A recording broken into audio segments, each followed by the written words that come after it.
오미크론 변이의 무서운 전파력이 우리에게도 예외 없이 적용되고 있습니다. 일주일마다 확진 환자가 2배로 늘어나는 이른바 더블링 현상이 나타나고 있는데요.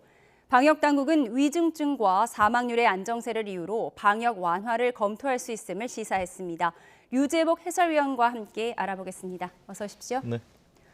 네, 요즘은 주말 휴가라는 말이 무색할 정도가 됐습니다. 최근 몇 주 동안의 현상은 더블링 현상이다, 이렇게 정리를 할 수가 있겠죠. 지난주 6일이죠. 그러니까 지금부터 정확하게 일주일 전. 그때 확진 환자가 38,000명 정도 됐거든요.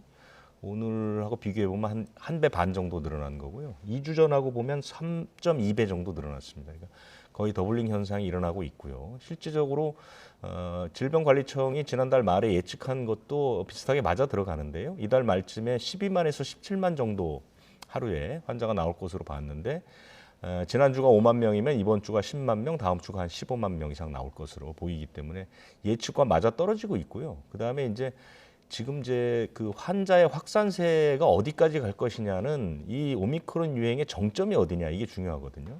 많은 전문가들이 이달 말이면 정점을 찍을 것이다라는 예측하는 분도 있고 조금 길어진다고 예측하는 분도 있는데, 만약에 이 정점이 3월 중순까지 가게 되면 그때까지도 더블링이 일어날 수 있습니다. 그래서 수리과학연구소에서 하루에 36만 명 예상했거든요. 이것은 뭐냐면 정점을 이달 말에 찍지 않고 계속해서 증가세가 계속해서 간다 생각을 하면 2주 정도 가면 36만 명 정도 나올 수 있거든요. 그만큼 지금 이제 더블링 현상이라는 게 굉장히 무서운 것이고요. 그런데 이제 문제는 위중증도 지금 이제 증가세로 좀 바뀌고 있다라는 것이죠. 최근에는 환자는 늘어나지만 위중증이 좀 계속해서 줄어드는 그런 양상이고, 현재까지도 200명대라서 큰 문제는 아닌데 대개 확진 환자가 나오게 되면 한 2주 정도 후에 위중증으로 전환이 됩니다. 그리고 위중증으로 전환된 뒤 한 2주쯤부터 사망률에 반영이 되거든요. 그러니까 지금으로부터 한 2주 전부터 우리가 이제 한 2만 명 이상씩 나오기 시작했으니까요. 아마 위중증 환자의 수도 늘어날 가능성이 있다, 이렇게 보이는 것이죠. 네, 말씀하신 것처럼 아직 정점에 이르지도 않았고요. 수치는 무서울 정도로 증가를 하고 있음에도 불구하고 정부가 사회적 거리두기 완화를 시사하지 않았습니까? 이 근거가 위중증과 사망률이 안정적이다라는 점인데 어떻게 보십니까? 그러니까 그 델타 변이하고 비교를 해보니까 이 전파력은 한 3배에서 5배 정도 되는 것 같고요. 대신 그 치명률은 한 3분의 1 수준, 처음에는 5분의 1 정도 봤는데 한 3분의 1 수준이 된다는 것이죠. 그렇기 때문에 확진 환자는 늘어나고 있지만 위중증이나 사망률 자체가 아직까지는 안정적으로 가고 있다. 그래서 전국에 있는 중증 병상도 20% 정도밖에 좀 활용하지 않거든요. 그러니까 전체적으로 의료 역량이 대응할 만하다, 이런 것이죠. 이게 이제 정부에서 거리두기를 완화할 수도 있다라고 얘기한 그런 것입니다. 물론 그것만 가지고 결정할 것은 아니지만 어쨌든 그런 것을 여러 차례 얘기를 했죠. 지난 4일에도 계절 독감 쪽으로 관리할 수 있다는 얘기도 했었거든요. 그런데 전문가들은 조금 부정적인 의견들을 많이 냅니다. 뭐냐면 앵커께서 조금 전에 얘기하신 것처럼 아직 정점에 도달하지 않았습니다. 그래서 우리나라의 이 오미크론의 파도가 얼마치 올라갈지 아직 알 수가 없거든요. 왜냐하면 지금 이제 이미 오미크론을 졸업했다고 여겨지는 몇몇 나라들은 기왕에 확진된 환자들이 상당히 많습니다. 전 국민 가운데 이 코로나19를 경험하고 자체 면역을 갖춘 사람이 남아공 같은 경우는 25%까지 되는데 우리는 거의 1%도 안 되는 그런 수준이란 말입니다. 그렇기 때문에 우리나라는 특히 이 오미크론의 파고가 높고 길게 갈 가능성이 높다고 얘기하는데, 벌써부터 이렇게 방역 수칙을 좀 완화한다는 얘기를 하게 되면 실제 상황은 이렇더라도 국민들에게 잘못된 신호를 줄 수 있다는 것이죠. 그래서 국민들의 방역 각성이 급격히 허물어질 수가 있거든요. 그렇게 되면 감당 안 되는 수준으로 갈 수 있기 때문에 조금 조심스럽게 접근할 필요가 있고, 일단 정점에 도달하는 후에 좀 논의하는 것이 좋지 않을까. 그래서 시급하게 완화하는 것은 좀 무리다라는 의견이 많습니다. 오미크론의 파고가 어찌 될지 모르고, 따라서 사회적 거리두기 완화는 국민들에게 잘못된 신호를 줄 수 있다라고 말씀을 하셨는데, 어쨌든 확진 환자가 급증하면서 정부가 재택치료 위주로 방역 틀을 바꾸지 않았습니까? 근데 이 재택치료라는 것이 쉽게 말하면 증상이 심하지 않으면 알아서 해라, 이런 점에서 혼란이 가중되고 있거든요. 재택 그렇죠. 치료를 해야 되는 환자들 어떻게 해야 하는지 한번 정리를 해주시죠. 그러니까 재택 치료도 사실은 이제 정부가 사실 준비가 좀 잘 안 됐습니다. 그러니까 재택이라는 게 중요한 것은 원래 이제 오미크론의 증상 자체가 좀 약하고 위중증으로 가는 비율이 적으니까 집에서 치료하는 건 맞습니다. 세계에서 우리나라는 지금 재택 치료 비율이 한 10%밖에 안 되거든요. 그러니까 90% 정도는 재택을 하고 10%만 이제 병의원을 찾는 그런 방식인데 외국에는 뭐 1.5%, 2% 빼고 나머지는 다 재택 치료하는 분도 있습니다. 그 재택 치료는 어차피 확진 환자가 늘어나는 상황에서 선택할 수밖에 없는 그런 건데 문제는 뭐냐면 현장 준비가 잘 안 돼 있어요. 그게 무슨 뜻이냐면 재택 치료를 하더라도 증상이 나빠졌을 때 이분들을 어떻게 신속하게 병의원이나 의료기관으로 옮겨갈 것이냐, 그다음에 이분들의 증상을 어떻게 매일매일 관찰할 것이냐 이런 부분들이거든요. 이런 부분들이 실제로 재택이 벌써 시작이 됐는데 하루에 10,000명에서 20,000명씩 재택 치료자가 늘어납니다.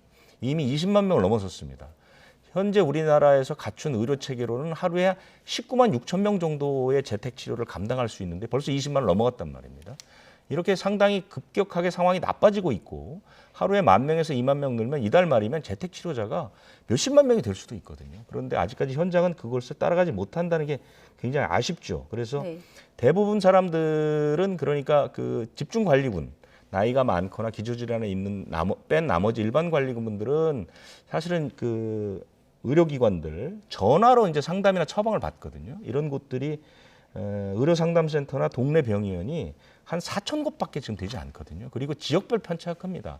서울 수도권은 상당히 많은데 그 외 지역은 많지 않거든요. 그렇기 때문에 이런 것도 빨리 이제 그 확충을 해야 되는 그런 문제가 있고요. 네. 재택 치료가 가능한 단기 외래 진료센터라는 게 있는데 이런 곳은 70곳밖에 되지 않거든요. 이건 상당히 큰 문제입니다. 그래서 앞으로 위중증이 비율은 떨어지더라도 확진 환자가 늘기 때문에 어쨌든 숫자가 늘어날 수밖에 네. 없는 상태에서 이분들을 아주 그 적재적소에서 대면 진료까지도 가능할 수 있는 시스템을 빨리 구축해야 되는데 이런 부분들은 상당히 좀 어렵다고 볼 수 있고요. 또 하나가 이제 그 임신부라든가 네. 소아들, 어린아이들 이분들은 임신부 가운데에서는 사실은 그 백신도 맞는 분이 많지 않거든요. 네. 왜냐하면 뭐 아시겠지만은 그 임신부들은 아이 때문에 약 같은 것도 그렇죠. 쉽게 예. 먹지 않으니까 이분들은 재택 치료를 하다가 조금이라도 증상이 나빠지면 바로바로 이제 그 뭐 치료를 받거나 또는 분만을 할 수도 있는 상황이에요. 이런 상황인데 이제 이런 부분들에 대한 치료 기관이 그렇게 많지 않다는 것들이죠. 그래서 임신부는 서울시 같은 경우가 지금 분만할 수 있는 병상이 38개밖에 없습니다. 그러니까 상당히 부족한 것이죠. 네. 그나마 서울이 그렇다는 얘기고 그 외 지역은 더구나 더 없다는 얘기입니다. 굉장히 힘든 것이고요. 소아도 지금 그 소아 우선 병상이라는 게 135개밖에 없습니다. 그런데 전체적으로 오미크론의 특징을 보면 나이가 어린 그 어린이들 확진도 굉장히 많거든요. 그렇기 때문에 이런 부분들을 좀 더 빨리 확충하지 않으면 재택 치료로서 감당 못하는 위중증 환자들이 발생할 수 있다는 것이죠. 네. 그것을 빨리 막아야 된다는 얘기. 그 재택 치료 중에 나타날 수 있는 여러 문제점들을 말씀을 해주셨는데 처음에는 증상이 심하지 않아서 재택 치료를 받게 됐는데 재택 치료 중에 어떤 특정한 증상이 나타나면 어떻게 해야 될까 네, 이런 부분이 굉장히 막연하거든요. 그 부분을 한번 정리해 주시죠. 그 이제 대응 지침이 마련이 됐거든요. 그래서 그러니까 이런 겁니다. 재택 치료자가 이제 집중관리군들은 하루에 한 번에서 두 번 정도 이제 병원에서 전화로 상담을 받고요. 일반 관리 그 군들은 그 병원에서 전화가 오지 않습니다. 스스로 이제 매일매일 자신의 몸 상태를 체크하게 돼 있지 않습니까? 그런데 이제 몸에 이상이 있어서 전화를 하면 병원에서 어떻게 안내를 하냐면 이런 증상을 호소할 경우에는 빨리 병원을 안내하거나 응급실로 보내야 되는데요. 첫 번째는 산소 포화도라는 게 있습니다. 우리 몸에 산소가 어느 정도 공급되고 있느냐. 이것은 이제 그 산소 포화도 측정기라는 게 있는데요. 그것이 94 이하로 내려가게 되면 위험합니다. 우리 몸에 산소가 부족하다는 뜻입니다. 그렇기 때문에 이런 경우에 빨리 병원을 보내야 되고요. 또 하나는 호흡이 1분에 30회 이상으로 늘어날 때, 좀 가빠질 때, 이때도 병원에 보내야 됩니다. 그리고 수축기 혈압이라는 게 있습니다. 이 혈압이 90mm 수은주라는 뭐 측정되는 그 측정기가 있는데 그 기준 이하로 떨어지게 되면 그것도 병원을 보내야 됩니다. 이런 식으로 이제 병원을 보낼 수 있는 지침들이 마련돼 있고요. 그 다음에 그 무증상이나 경증 환자는 대개 어떤 증상이 있냐면 뭐 폐렴이나 저산소증이 없는 환자들, 이런 환자들. 그 다음에 대개 발열, 피로, 기침, 뭐 인후통, 코막힘 이런 증상들은 그 경증 환자로 분류가 되기 때문에 네. 이런 증상이 나타나는데 섣불리 뭐 병원에 가거나 그럴 필요는 없다는 것들이죠. 그래서 이런 것들은 뭐 해열제라든가 이런 걸 먹으면 당연히 날 수 있고요.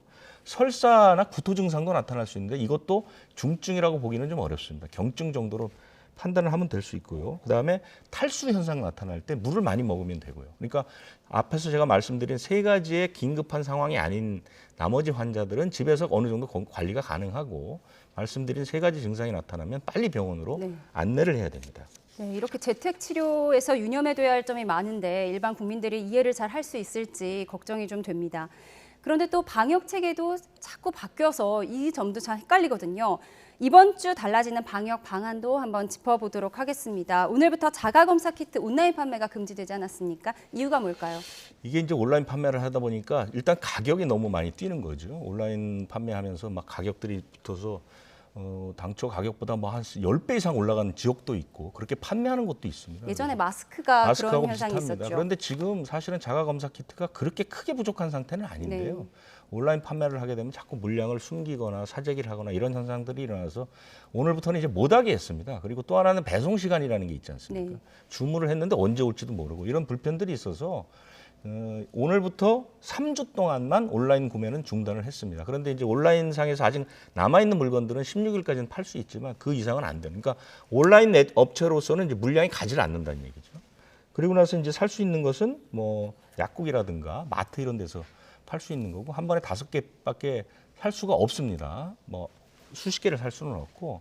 근데 지금 문제는 물량 자체가 부족한 게 아니라 이제 전체적으로 균형이 맞지 않은 거기 때문에 한 사람이 뭐 이것도 들렸다 저것도 들렸다 해서 살 수는 있습니다. 네. 그러니까 너무 걱정하실 필요는 없고요. 3월에는 자가검사 키트가 한 2억 개 정도가 풀립니다. 네. 그렇기 때문에 이번에 지금 이제 막 시작하면서 초반 혼란이라고 보시면 되고요. 시간이 지나면 아마 이것은 점차 안정화가 될 것으로 보입니다. 네.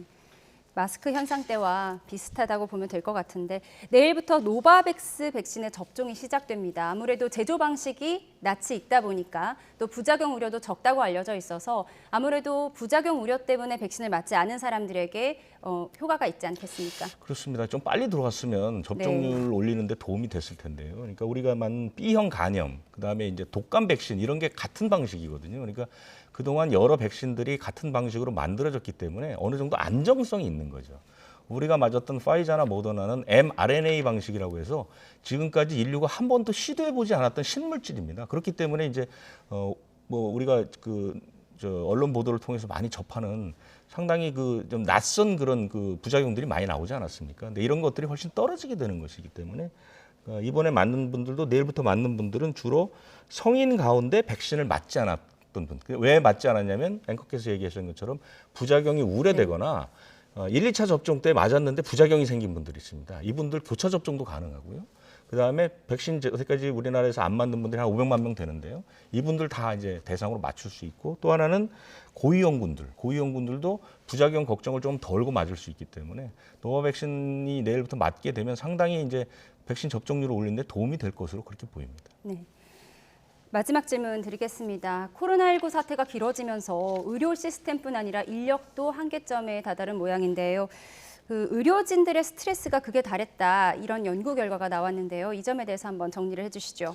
그러니까 의료진들의 이른바 번아웃이라고 해서 네. 이제 완전히 탈진된 그런 상태는 뭐 어제 오늘의 얘기가 아닌데 이번에 조사 결과가 심각한 것은 뭐냐면 막 지금 즉시 도움이 필요한 스트레스가 극도에 다다른 상태의 응답률이 50%쯤 됐다는 것이죠. 그런데 지난 2020년에 조사했을 때는 20% 정도밖에 되지 않았는데 2배 반이나 올랐다는 것입니다. 그만큼 의료진들의 피로도라든가 이런 것들이 굉장히 이제 거의 참을 수 없을 만큼 올라갔다는 것. 그것이 중요한 조사 결과고 그럼 이런 상태로 코로나19가 더 길어질 때 대응이 가능할 것이냐 이런 질문을 했더니 어렵다라는 대답이 75%가 나왔다는 거예요.